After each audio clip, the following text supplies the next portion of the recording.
अन्नदाता, पग पग पर है संग तुम्हारे अन्नदाता। लहू किसानों का बन के पसीना सींचता है धरती का सीना। मेहनत का तेरी हक दिलवाने, नई तकनीक नई खोज बताने। पशुधन को गुणवान बनाना, पौध सुरक्षा को सिखलाना, खेती के सब गुर समझाने, भारत का सरताज बनाने। आठों पहर है संग तुम्हारे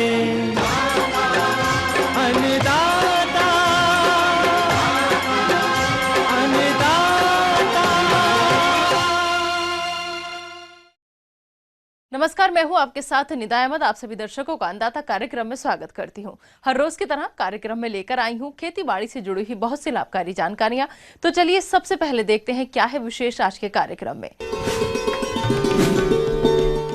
लहसुन की आधुनिक तकनीक से खेती करके एक किसान ने लिया अधिक उपज और आय। भिंडी की अच्छी बढ़वार के लिए किए जाने वाले जरूरी कार्य।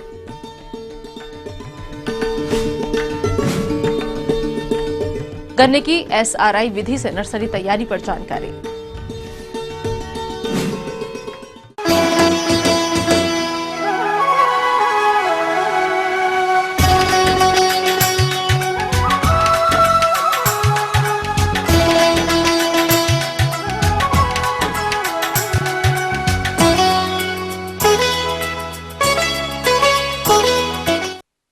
हमारे मध्य प्रदेश के रतलाम, मंदसौर, रतलाम, धार और उज्जैन जिले के किसान लहसुन की खेती बड़े क्षेत्र पर करते हैं और अच्छा लाभ भी हासिल कर रहे हैं। लेकिन इन्हीं किसान में से ग्राम कुशलगढ़ जिला रतलाम के एक युवा किसान हैं खुशहाल चंद्र पाटीदार, जिन्होंने सन 2012 में मल्चिंग विधि द्वारा लहसुन की खेती करके एक अनूठा प्रयोग किया था और अच्छा उत्पादन भी प्राप्त किया। इसी लाभ को देखते हुए ये लहसुन की खेती मल्चिंग विधि द्वारा ही करते हैं और इस साल भी इन्होंने लहसुन खेती मल्चिंग विधि से करके गुणवत्तापूर्ण लहसुन का उत्पादन किया है और अन्य किसानों की तुलना में अच्छा मुनाफा भी कमाया है। तो मल्चिंग विधि द्वारा लहसुन की खेती में सफलता की कहानी सुनते हैं खुद उन्हीं से। हमने हर साल के अनुसार इस साल भी हमने करीब 50 बीघे मल्चिंग के ऊपर लहसुन लगाया था, जो अच्छा पैदावार दे रहा है और उसमें हमें बहुत फायदा मिल रहा है। जैसे पानी की कमी है, पानी की कमी के साथ हमने मल्चिंग पर लहसुन लगाया कि भाई पानी की कमी है तो मल्चिंग से हमें पानी की बचत होगी और फायदा मिलेगा। उसके साथ साथ में जैसे ओपन फील्ड में अपन लहसुन लगाते हैं उसमें लहसुन लगाने का खर्च ज़्यादा आता है, उसके साथ साथ में खरपतवार, अपना खाद, दवाई, ये सब का खर्च ज़्यादा बैठता है। उसके बाद में पानी भी ज़्यादा लगता है और पानी बहुत कम के वजह से हम जितना आज लहसुन जो लगा रहे हैं इतना लहसुन हम ओपन में नहीं कर पाते थे। जो मल्चिंग से हमें आज 50 बीघे में हमने जो लहसुन लगाया है ये हम ओपन में करने जाते तो करीब 20 से 25 बीघा है 30 बीघे तक हम कर सकते थे, लेकिन मल्चिंग की वजह से आज हमने 50 बीघे में लहसुन की खेती करी है। इस किसान ने ड्रिप और मल्चिंग विधि से लहसुन की फसल लगाकर प्रति हेक्टेयर से कितना उत्पादन प्राप्त किया है, साथ ही साथ इनको लहसुन की खेती में खेत की तैयारी से लेकर लहसुन की खुदाई करके बाजार में बेचने तक का प्रति हेक्टेयर खर्च कितना हुआ है तथा प्राप्त कुल आय में से प्रति हेक्टेयर लागत खर्च को काटने पर इनको शुद्ध लाभ कितना प्राप्त हुआ, आइए जानते हैं उन्हीं से। 1 हेक्टेयर के पैमाने की जो बात करेंगे अपन तो उसमें खर्च होता है, जैसे मुख्य खर्चा होता है लहसुन बीज, मल्चिंग, खाद, दवाई और मजदूरी। लहसुन बीज की जो बात करेंगे अपन तो लहसुन बीज प्रति वर्ष अलग अलग रेट में मिलता है। अब की बार जैसे 20,000 रुपये पर कुंटल के हिसाब से मिला है। इस हिसाब से जैसे अपना लहसुन बीज है, मल्चिंग है, अपना दवाई खाद, ये सब होकर करीब 2,65,000 रुपये पर हेक्टेयर के हिसाब से अपना खर्च हुआ है। उसमें 130 कुंटल पर हेक्टेयर के हिसाब से हमारा उत्पादन हुआ है। रेट के हिसाब से मैं आपको बताऊँगा 8 से हमने 10-11,000 रुपये तक हमने बेचा है। उसमें एवरेज अपन 9,000 रुपये भी समझ लें पर कुंटल के हिसाब से, तो 130 कुंटल का 11,70,000 रुपये का अपने माल बेचा है, लहसुन बेचा है। उसमें से 2,65,000 रुपये अपन उसमें माइनस कर दे अपने खर्चे के, तो उसमें से 9,05,000 रुपये अपन को शुद्ध मुनाफा हुआ 1 हेक्टेयर में।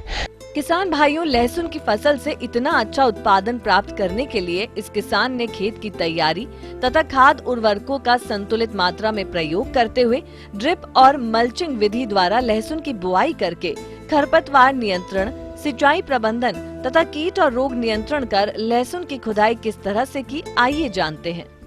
लहसुन जो हमने लगाई है, इसके प्रबंधन की जो अपन बात करें तो सबसे पहले खेत तैयारी में था कल्टीवेटर अपना पंजे हकाई करना गहरी, उसके बाद में रोटावेटर करना ताकि बारीक मिट्टी हो जाए अपनी। उसके साथ में जैसे अपन मल्चिंग बिछा रहे लगा रहे हैं, उसके पहले जो अपना देसी खाद आता है, गोबर खाद है, वर्मी कंपोस्ट का है, ये भी डालना जरूरी। अपना सल्फर है, कैल्शियम नाइट्रेट या जिंक सल्फेट है, ये डालना ज़रूरी होता है उसमें। उसके बाद में मल्चिंग लगाना। मल्चिंग लगाने में हमने एक ऐसा सिस्टम बनाया, पहले फर्स्ट साल हमने हाथों से लगाई थी, उसके बाद में एक मशीन हमें मिला है, उस पर हमने कुछ और हमने तकनीकी जुगाड़ करके, जैसे उसमें पहले एक साथ काम होता है, बेड बनाना, ड्रिप बिछाना, मल्चिंग बिछाना और उसके साथ साथ में पीछे छेद भी होता है। उससे लगाने में बहुत आसानी होती है। छेद हो जाता है, सब काम होने के बाद में अपन को फिर मजदूरों से चुपाई करवानी पड़ती है। अब चुपाई में अपन को एक विशेष करके ध्यान रखना है कि बीज उपचार जरूर करें। जैसे अपना 22 है, विटावेक्स है, इससे बीज उपचार करने से अपन को ये फंगस जो लगता है उसमें शुरुआती में वो नहीं लगेगा और अपना फसल अच्छे से उग पाएगा। लहसुन उगता है, उसके बाद में इसमें अपना 2 से 3 बार तक निंदाई गुड़ाई करना पड़ता है। और मल्चिंग में एक मजदूर एक पूरे 120 दिन में 1 या 2 मजदूर आपके 1 बीघे में लगते हैं। 30 दिन के होने के बाद में आप इसमें 19 5 किलो पर बीघा के हिसाब से दे सकते हैं। उसके बाद में 40 दिन 45 दिन में आप फिर 5 किलो 19 और कैल्शियम नाइट्रेट ये दे सकते हैं। उसके बाद में जब 90 दिन की होगी उस दिन आपको इसमें 05234 5 किलो और बोरान 250 से 500 ग्राम पर बीघा के हिसाब से देना है। उसके बाद में 120 दिन में आपको 050 जो खाद आता है, जो वो पोटाश की पूर्ति करता है, तो ये 3 जो डोज खाद के हैं ये देना अनिवार्य है। शुरुआती दौर में करीब 7 से 8 दिन में अपन को 2 या 3 पानी देना पड़ता है। उसके बाद में 15 से 20 दिन में आपको पानी देना है, तो करीब 3 महीने तक आपको इसमें पानी देना है। 90 दिन की होने के बाद उसमें फिर आपको पानी रोकना है और 120 दिन की होगा उस दिन आपको आखिरी पानी देना है। इसी प्रकार 7 से 8 पानी में अपने लहसुन परिपक्व हो जाती है। जो जड़ में एक वाइट कीड़ा जो लगता है मैगेट, ड्रिप के साथ में क्लोरोपाइरिफास दवाई जो आती है उसको आप 250 से 500 ml पर बीघा के हिसाब से आप उस ड्रिप में दे सकते हैं। जो जड़ में एक वाइट कीड़ा जो लगता है मैगेट है तो वो मर जाएगा, उसमें दीमक भी मर जाएगी, तो अपनी फसल खराब नहीं होगी। इसके बाद में इसमें थ्रिप्स की समस्या आती है, तो थ्रिप्स को रोकने के लिए आपको इमिडा क्लोरोपाइरिफास स्प्रे करेंगे तो आपको बड़ा उससे फसल आपकी सुरक्षित रहेगी। हार्वेस्टिंग की जो बात करेंगे तो उसमें अपन को एक वैसे छोटी छोटी बहुत सारी चीज़ें हैं कि उस पर अपन को बहुत ध्यान रखना पड़ता है। जैसे उखड़ाई में अपन को सबसे पहले ये ध्यान रखना है कि कहीं लहसुन उखाड़ते वक्त लहसुन के साथ में कहीं मिट्टी तो नहीं आ रही है, क्योंकि मिट्टी जो आएगी तो अपनी लहसुन खराब हो जाएगी। इसलिए उसमें ध्यान रखना है कि लहसुन के साथ में मिट्टी नहीं आए। उखाड़ने के बाद में उसको आपको सुखाना पड़ेगा ताकि उससे अच्छा से भंडारण हो सके। उसके बाद में भंडारण करने का जो अपन लहसुन की जो कटाई करेंगे तो उसमें कटाई में करीब 1 से 1.5 इंच तक का उसके साथ में डंकल रहना चाहिए ताकि अपने लहसुन फटेगा नहीं, क्वालिटी नहीं बिगड़ेगी। उसके साथ में फिर आप हवादार बोरों में कट्टे में भरकर आप 1-2 दिन फिर उसको धूप में रखें ताकि उसमें जो भी थोड़ी बहुत नमी हो वो खत्म हो जाए। और उसके बाद में आप अपने गोडाउन पर ले जाकर हवादार जगह में आप रख दें। मल्चिंग में अपन को अच्छी क्वालिटी मिलती है, ओपन में थोड़ा कमज़ोर मिलेगा। तो क्वालिटी का माल अपन को मार्केट में बेचने जाएंगे तो अच्छा रेट में बिकेगा, और ओपन फील्ड का वो कम जो माल रहेगा तो वो मार्केट में उसकी वैल्यूएशन कम रहेगी, कम मार्केट दाम मिलेगा। मैं सभी किसान भाइयों से यही कहूँगा कि आप भी ऐसे ही मल्चिंग पर लहसुन लगाए और अच्छा पैदावार और कमाए ले और अच्छा मुनाफा कमाए। तो ये थी कुछ उपयोगी जानकारियां। अब लेते हैं यहाँ पर एक छोटा सा ब्रेक, जल्द लौटेंगे और कार्यक्रम में आगे हैं महत्वपूर्ण जानकारियां, तो बने रहिए हमारे साथ।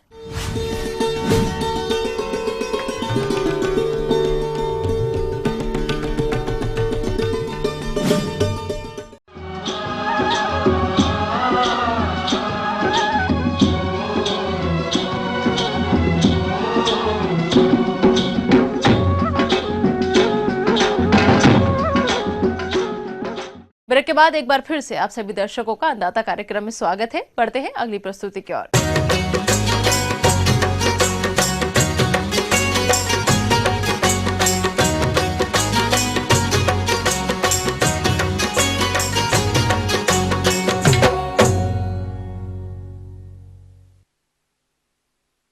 भिंडी की खेती अपने प्रदेश में बड़े पैमाने पर की जाती है और जिन किसानों ने भिंडी की फसल लगाई है वो इस समय सिंचाई प्रबंधन के साथ साथ फसल में लगने वाले कीट और रोगों का नियंत्रण किस प्रकार से करें जिससे फसल की बढ़वार और उपज में कमी ना हो, इसके लिए उचित सुझाव दे रहे हैं एक कृषि वैज्ञानिक डॉक्टर RL भारद्वाज।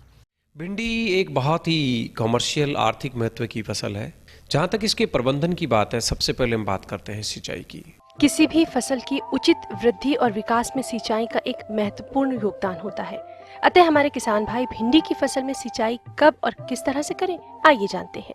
सिंचाई इसे कंटिन्यू और रेगुलर पानी की आवश्यकता पड़ती है। किसान भाइयों ध्यान रखिए, इसमें सिंचाई करते समय बहुत ज्यादा हेवी सिंचाई कभी नहीं करनी चाहिए, पहली बात। दूसरा यह है कि इसकी बुआई जो आप दोहरी नाली विधि जो है, दोहरी पंक्ति नाली विधि, जिसमें हम केवल नाली में सिंचाई करते हैं, वो सिंचाई विधि आप अपनाइए या फिर बूंदार सिंचाई विधि का इस्तेमाल कीजिए। इससे पानी की बचत होती है। सामान्यतया जो ग्रीष्मकालीन फसल है उसमें करीबन 5 से 6 दिन पे हमें सिंचाई करने की आवश्यकता पड़ती है, और जो वर्षाकालीन फसल है उसमें जब वर्षा नहीं हो रही हो तो 8 से 10 दिन के अंतर पे आप सिंचाई करें। सिंचाई के साथ में ही दूसरा महत्वपूर्ण बिंदु जो आता है वो आता है खरपतवार नियंत्रण। फसल की बढ़वार को बाधित करने में खरपतवार काफी हद तक जिम्मेदार होते हैं। अगर हमारे किसान भाई भिंडी की फसल में उचित समय पर खरपतवारों का नियंत्रण कर लेते हैं तो उन्हें फसल की उचित बढ़वार के साथ साथ आगे चलकर इससे अधिक उपज की प्राप्ति होती है। तो किसान भाई किस तरह करें इन खरपतवारों का नियंत्रण? भिंडी में खरपतवार नियंत्रण के लिए हमें निराई गुड़ाई ही करनी चाहिए। निराई गुड़ाई करने से एक तो खरपतवार नियंत्रण होता है, दूसरा इसकी जड़ों में अच्छी प्रकार से एरेशन होने से पोषक तत्वों की उपलब्धता बढ़ती है। इसलिए भिंडी की फसल में करीबन 15 दिन, 30 दिन और 45 दिन पे 3 बार हल्की निराई गुड़ाई करनी चाहिए। और 30 दिन और 45 दिन पे जो निराई गुड़ाई कर रहे हैं उसमें जो नाइट्रोजन की अतिरिक्त मात्रा है या जो नाइट्रोजन आपने शुरू में नहीं दी है उसकी 2 डोज वो 30 से 35 किलोग्राम की हो सकती है, आप उसमें जरूर इस्तेमाल में करें। इसके साथ साथ में इसमें कीट और रोगों की जहां तक बात है, इसमें काफी प्रकोप होता है कीटों का और बीमारियों का। सबसे पहले बात करते हैं अपन हरा तेला का या जेसिड जो लगता है। ये एक हरे रंग का हानिकारक कीट होता है जिसकी पीठ के पिछले भाग पर काले धब्बे पाए जाते हैं तथा इसकी शिशु तथा प्रौढ़ दोनों पत्तियों तथा नर्म भागों से रस चूसते हैं। इसके फलस्वरूप पत्तियां पीली पड़कर मुड़ जाती हैं और झुलसी हुई दिखाई देती हैं। तो किसान भाई कैसे करें इस कीट का नियंत्रण? इसके लिए हम मिथाइल डाइमेथोइड या डाइमेथोइड जो आता है उसका इस्तेमाल करें। 1 ml दवा 1 लीटर पानी में डाल करके 1 हेक्टेयर भूमि में लगभग 550 से 600 लीटर पानी का इस्तेमाल करें। इसके साथ साथ में किसान भाइयों इसमें जो प्रमुख कीट लगता है वो है सफेद मक्खी। सफेद मक्खी छोटे छोटे रंग का सफेद रंग का एक कीट होता है और ये पत्तियों का रस चूसता है। इसके साथ साथ में एक बीमारी जो वायरस से फैलती है, पत्तियां मोड़ने वाली, वो ये स्थानांतरित करता है। इसके लिए आप पहचान के लिए यह है कि आप पत्तियों को थोड़ा हिला करके देखें। जैसे हिलाते समय अगर हल्की हल्की मक्खियां उड़ करके तुरंत वापस बैठ जाती है, वो सफेद मक्खी है। वो निचली सतह से रस चूसने के कारण पत्तियां ऊपर की ओर मुड़ने लगती है। इसके लिए इमिडाक्लोरोपिड 5 ml प्रति 15 लीटर पानी में डाल करके आप छिड़काव करें और करीबन 7 दिन के बाद में इसको दोहराएं। इसके साथ साथ में किसान भाइयों कई बार जब अगेती बुआई करते हैं तो इसमें चेपा की समस्या आ जाती है, एफिड या मोइला लग जाता है। ये कीट पत्तियों का रस चूसकर फसल को कमजोर कर देते हैं। तो इस कीट से किसान भाई अपनी भिंडी की फसल को बचाने के लिए कौन कौन से उपाय अपनाएं, आइए जानते हैं। इससे बचने के लिए मेलाथियान 50 सीसी की लगभग 2 ml मात्रा प्रति लीटर पानी में मिला करके छिड़काव करने से काफी हद तक इसमें निजात पाया जा सकता है। इसके अलावा जो नीम आधारित कीटनाशी दवाइयां हैं, निम्बिसिडीन है या गौमूत्र और नीम की निबोली का जो अर्क है, इनको मिला करके भी हम छिड़काव करते हैं तो भिंडी में ये रस चूसने वाले कीटों को आसानी से रोका जा सकता है। इसमें लगने वाली प्रमुख जो रोग हैं उसमें पाउडरी मिल्ड्यू एक महत्वपूर्ण है, जो फरवरी के महीने में या मार्च के महीने में इसका बहुत ही ज्यादा प्रभाव होता है और पत्तियों के ऊपर सफेद पाउडर छा जाता है, जिसमें प्रकाश संश्लेषण की क्रिया नहीं होने से भिंडी की साइज छोटी हो जाती है और संख्या कम हो जाती है। इससे बचने के लिए हम कैराथियन या सल्फर डस्ट काम में ले सकते हैं, और सल्फर डस्ट जो आप काम में ले रहे हैं वो स्प्रे के लिए भी काम में आता है, वेटेबल भी आती है सल्फर। अगर वेटेबल सल्फर काम में ले रहे हैं तो 2 ग्राम सल्फर 1 लीटर पानी में मिला करके इस्तेमाल लें, और सल्फर डस्ट का यूज कर रहे हैं तो 25 किलोग्राम सल्फर डस्ट प्रति हेक्टेयर के हिसाब से आप डस्टिंग के रूप में काम में लीजिए, जिससे आसानी से इसको नियंत्रण किया जा सकता है। इसके साथ साथ में भिंडी में एक मोजेक की जो बीमारी, ये एक वायरस से फैलने वाला भिंडी का सबसे व्यापक और हानिकारक रोग है। इस रोग से ग्रसित पौधों की पत्तियों की शिराएं चमकीली व पीले रंग की हो जाती हैं और कुछ दिन बाद पूरी पत्ती पीली पड़ जाती है तथा नई पत्तियां पीली, छोटी तथा सिकुड़कर मुड़ जाती हैं। ये सफेद मक्खी के द्वारा स्थानांतरित की गए वायरस के कारण से होने वाली बीमारी है, जिसका नियंत्रण बहुत ही कठिन होता है। इससे अच्छा ये रहेगा कि आप समय पे सफेद मक्खी का नियंत्रण रखें। उसके लिए आप इमिडाक्लोरोपिड का स्प्रे करें या दूसरे इंसेक्टिसाइड का इस्तेमाल कर सकते हैं। साथ साथ में खरपतवार रहित रखें खेत को। अब बहुत ज़्यादा खरपतवार होते हैं तो इन मक्खियों की ज़्यादा संख्या बढ़ जाती है। और बुआई जो है आप द्विपंक्ति नाली विधि से कीजिए, जिससे बीज का एरिया शुष्क रहेगा। शुष्क रहने के कारण से इन कीटों का प्रकोप कम रहेगा और बीमारी आसानी से रोकी जा सकती है। तो इस प्रकार से किसान भाइयों, अगर हम भिंडी की फसल में सारे वैज्ञानिक तरीके से ये प्रबंधन करते हैं तो हमें पैदावार भी अधिक मिलेगी और फलों की गुणवत्ता में भी काफी सुधार होगा। आगे और भी है कुछ रोचक जानकारियां, पर यहाँ पर रुकेंगे एक और छोटे से ब्रेक के लिए। जल्द हाजिर होते हैं।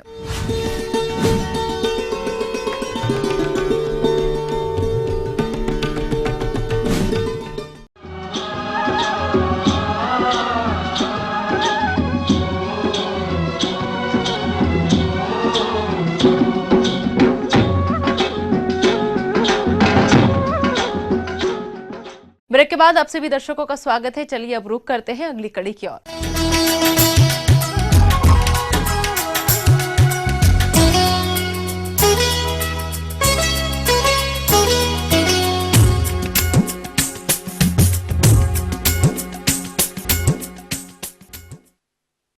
प्रदेश के बहुत से किसान भाई रबी फसलों की कटाई के बाद गन्ने की खेती करते हैं, लेकिन रबी फसलों की कटाई में देरी होने की वजह से वो गन्ने की बुवाई समय से नहीं कर पाते हैं, जिससे उन्हें आगे चलकर कम उपज की प्राप्ति होती है। इसी समस्या के समाधान के लिए अभी आप गन्ने की SRI तकनीक से नर्सरी तैयार कर रबी फसलों की कटाई के बाद इसकी रोपाई कर सकते हैं।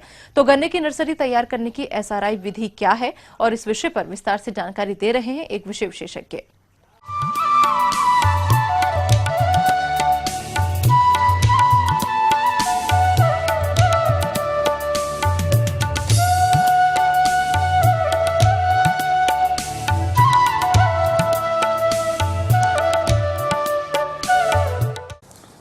मैं आप लोगों को एक विधि नई जो हमने काफ़ी दिन से प्रयास से ये विकसित है, ये विधि भी पुरानी है लेकिन इसके फ़ायदे बताना चाह रहा था। एक ये विधि पॉलीपैक है। गन्ने की बुआई में हमको सबसे महंगा हमारा गन्ने का बीज होता है। उसके बचाव के लिए नंबर 1 तो हम ये अपने पॉलीपैक तैयार करके पॉली विधि से गन्ने का बचाव, जो गन्ने की कीमत है उसको कम कर सकते हैं। सीधी बुआई में हमको 2 आंख 3 आंख के टुकड़े काट करके बोना पड़ेगा, लेकिन जो हम पॉली बैग तैयार करेंगे उसमें हर एक आंख के टुकड़े को काट काट के बीज का बचाव कर सकते हैं। इससे हमारी लागत लगभग 1/3 हो जाएगी। इसके अलावा किसान भाइयों, श्री विधि एक उत्पादन की यह एक उन्नत तकनीकी है। इस विधि के अंतर्गत हम ईख की नर्सरी ग्रीन हाउस में उगाते हैं। इसके तहत सबसे पहले बड काटने वाली मशीन से ईख की एक आंख वाली बड को काट लेते हैं, जिसमें एक यंत्र का उपयोग किया जाता है जिसे गन्ना बड चीपर कहते हैं। इस यंत्र द्वारा किसान भाई गन्ने से केवल एक आंख चयन कर काट लेते हैं, फिर उसे बीज के रूप में उपयोग करते हैं। इस यंत्र की सहायता से करीब 1 घंटे में 500 बड निकाल सकते हैं। इस यंत्र से जो बड़ निकलती है वह पूर्णतः स्वस्थ होती है। बड़ की रोपाई से पूर्व फफूंदनाशी दवा से इनका उपचार आवश्यक है। काटी गई ईख की आंख को हम प्लास्टिक की ट्रे में रख देते हैं और उसमें वर्मी कंपोस्ट या केचुआ खाद अथवा कोकोपीट का इस्तेमाल करते हैं।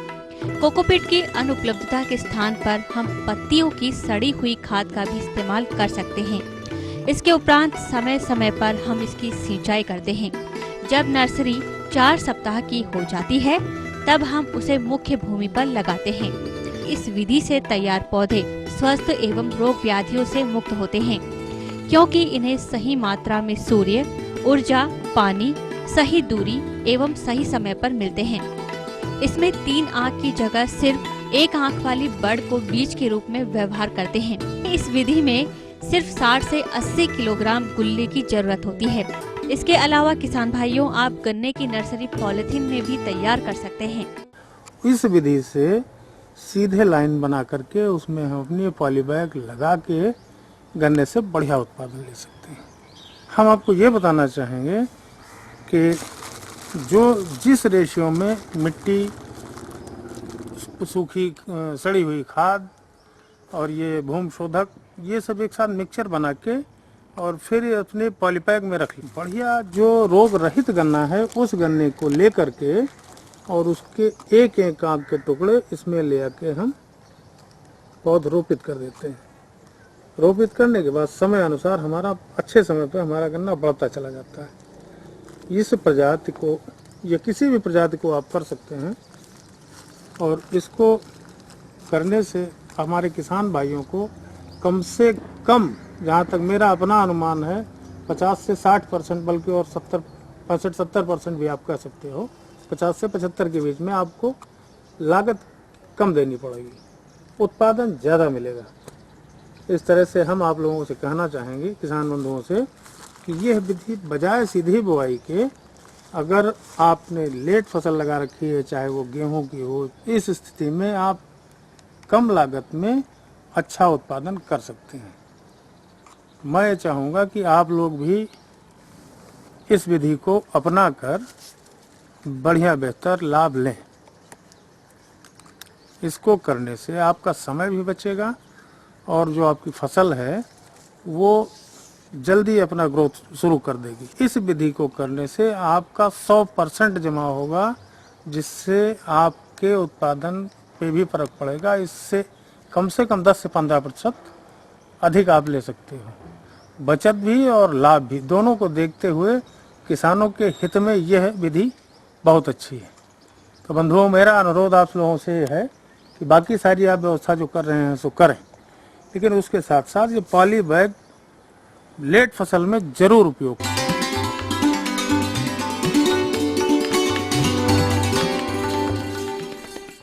अन्नदाता हेल्पलाइन निशुल्क फोन संपर्क सेवा के माध्यम से आपके द्वारा पूछे गए कृषि से जुड़े प्रश्नों में से 1 या फिर 2 महत्वपूर्ण प्रश्नों को हम अपने कार्यक्रम में शामिल करते हैं और इसी के तहत आज का चयनित प्रश्न और उसका जवाब इस प्रकार है। अन्नदाता निशुल्क फोन संपर्क सेवा के माध्यम से पूछे गए प्रश्नों में से आज हमने जिस प्रश्न को कार्यक्रम में शामिल किया है उसे पूछा है ग्राम रजवास, जिला सागर के कृषक अजय कुमार ने। इनके आम के बाग में माल फार्मेशन रोग का प्रकोप देखने में आ रहा है, या इसके नियंत्रण पर जानकारी चाहते हैं। तो अजय कुमार जी, आपकी जानकारी हेतु प्रस्तुत है कार्यक्रम का यह अंश। आम में मंजर निकलने से पहले कुछ ऐसी विकृतियां होती हैं जिसके कारण मंजर उसमें नहीं आता है, बल्कि विकृति के रूप में उसमें एक नया तरह का मंजर की जगह पर हो जाता है, जिसको महंगे माल फॉर्मेशन कहते हैं या आम का गुम्मा रोग कहते हैं। यह 2 तरह का होता है। सबसे पहला है कि वेजिटेटिव ग्रोथ में जो नई जब पत्तियां निकलती है, नई कली निकलती है, वह बहुत छोटी छोटी गुच्छे के रूप में एक ही जगह हो करके और उसमें बढ़वार रुक जाता है। दूसरा है जब मैंगो में, आम में मंजर निकलता है, उस समय उसमें क्या होता है कि मंजर की जगह पर हरी हरी छोटी छोटी पत्तियों की तरह फूल ही रहता है, लेकिन वह उसका मॉडिफिकेशन हो जाता है, रूपांतरण हो जाता है और उसमें फल नहीं लगता है और वह भी गुच्छे की तरह हो जाता है।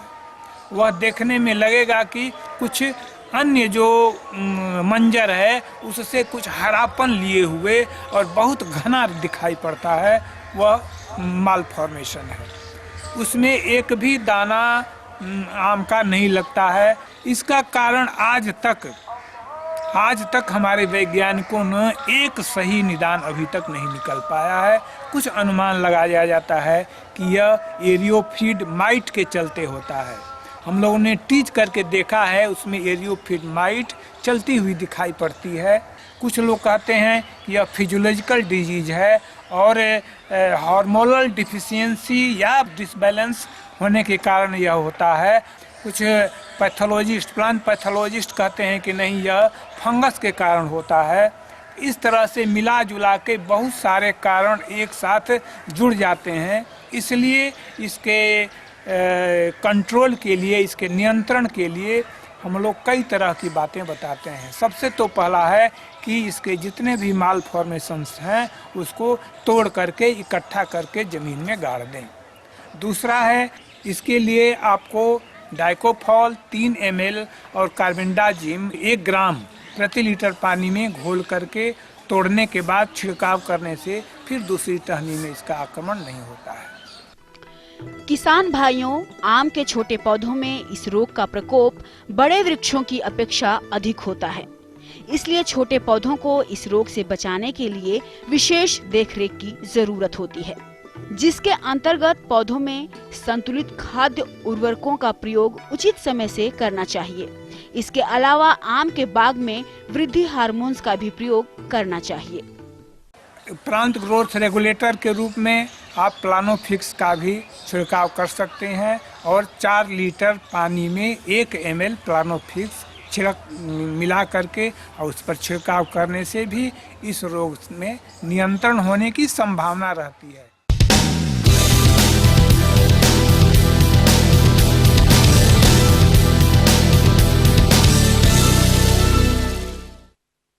राज्य की विभिन्न मंडियों में कृषि उत्पादों के चढ़ते उतरते बाजार भाव की संक्षिप्त जानकारी इस प्रकार है।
अब आइए देखते हैं कल दिखाए जाने वाले कार्यक्रम की मुख्य झलकियां। अधिक उपज के लिए प्याज की फसल में किए जाने वाले जरूरी कार्य। अधिक उपज हेतु मेंथा की फसल में किए जाने वाले कार्य। हम ये उम्मीद करते हैं कि आज का कार्यक्रम आप सभी दर्शकों के लिए उपयोगी रहा होगा। किसान भाइयों, अन्नदाता आपकी सेवा के लिए संकल्परत है। कृषि संबंधित समस्या और सुझावों के लिए आप हमें इस पते पर संपर्क कर सकते हैं। प्रोड्यूसर अन्नदाता, ETV Madhya Pradesh Chhattisgarh, Ramoji film city, Hyderabad 501512। साथ ही आप हमें ईमेल भी कर सकते हैं। हमारा ईमेल है anndatamp@etv.co.in। इसके अतिरिक्त आप हमें निःशुल्क हेल्पलाइन नंबर 180010084599 पर सोमवार से शनिवार सुबह 10 से शाम 4 बजे के बीच संपर्क कर सकते हैं। फिलहाल अन्नदाता की पूरी टीम को आप दीजिए इजाजत। कल फिर इसी समय आपसे होगी मुलाकात कृषि संबंधित कुछ और महत्वपूर्ण जानकारियों के साथ। नमस्कार।